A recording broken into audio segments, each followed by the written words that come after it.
Okay, we're gonna warm up. So we're not gonna do a whole lot of talking. We're just gonna get warmed up so we can get into the actual thing. Cool? The passion project of bringing parkour more mainstream from a exercise or fitness option. Not only can everybody do parkour, but everybody should do parkour. I know you've jumped before. We've jumped in warm up. Within parkour, we're keeping those feet together so that when I land, even if I'm just landing on the ground, I'm tracking appropriately. I'm having a nice, good, strong ankle. I'm just jumping. I'm loading my arms behind me. I'm loading my legs, extend my hips as I throw my arms forward. Good. We have to be precise.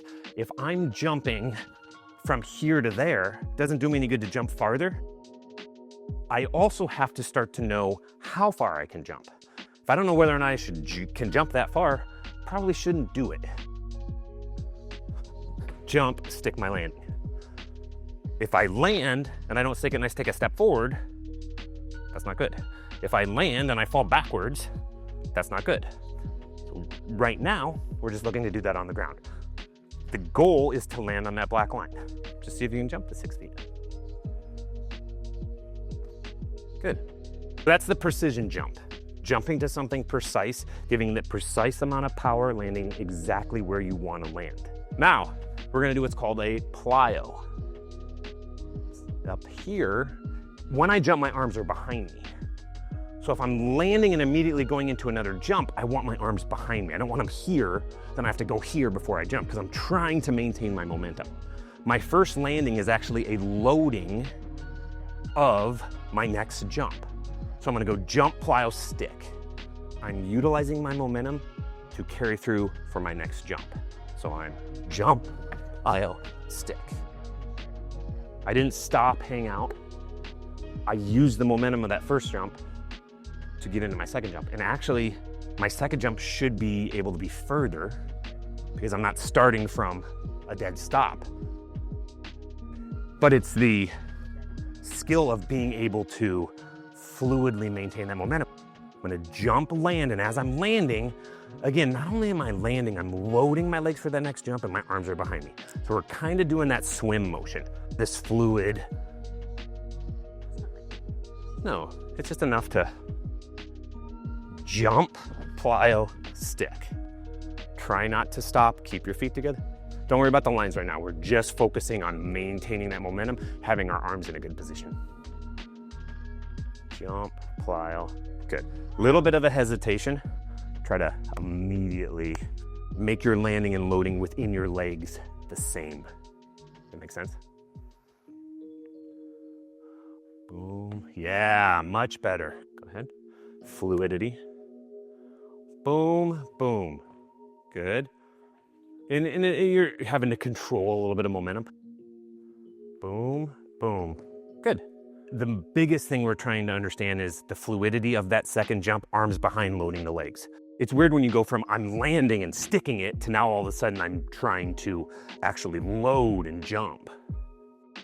There's a little bit like, it's almost like I'm here when I'm landing.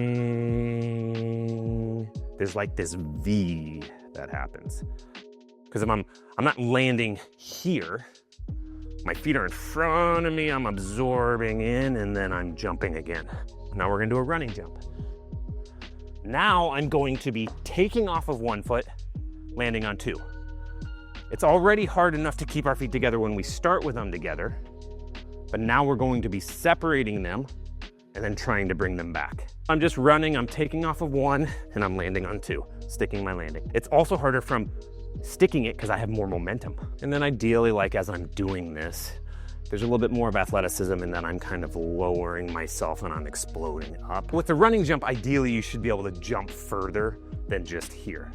But jump further than the 20% that you've been jumping, now that you kind of have a feel for it. Good, good. As you jump further, you have a little bit more time to get your feet back together, but you have more momentum to control. So sometimes a smaller jump can actually be harder because you don't have as much time to get your feet where you want them to get. That's that Goldilocks zone. Not only is it about not being too far, but not being too close. Jump, stick your landing. Good. Cool. Now we're gonna do the running jump, but with an obstacle. You made this with a standing jump, so you should be able to do it with a running jump. Just gonna run, take off one, land on two, stick my landing. When we land on things, there's certain areas where we want to land. We're not focusing on that right now. We're just practicing jumping. Good. Try to stick it. Again, you fell 10 feet. Yeah. That's the challenge. Now we're going to plyo. Well, that momentum that you're having a hard time controlling, we're gonna actually use to go into our plyo. So it's a running jump, plyo, pre. 1 to 2 to 2. Boom, boom, good, but stick that last one. Your last landing should always be a stick. 3 basic kinds of jumps. Precision, which is basically just a jump but landing on something precise. The plyo, maintaining that momentum, getting into another jump. And then the running jump, taking off of one, landing on two. Being able to control that momentum, you're doing a really good job.